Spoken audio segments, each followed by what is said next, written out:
انسان بنائے، تو انسانوں کی رہنمائی کے لیے اللہ نے ہر دور اور ہر زمانے میں ساتھ ساتھ آپ نے انبیاء اور رسول بھی مبعوث کرنا۔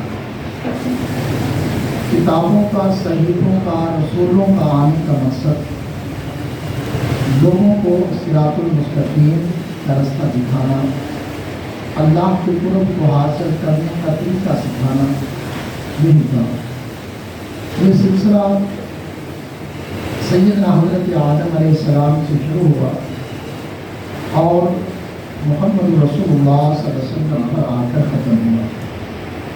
امام الانبیاء علیہ السلام کے بعد اب قیامت کی صورت تک کوئی نبی نہیں آئے گا۔ جو نبوت کا دعویٰ کرے گا وہ بے ایمان، کذاب، جھوٹا اور دجال تو ہو سکتا ہے، لیکن نبی، وہ نبی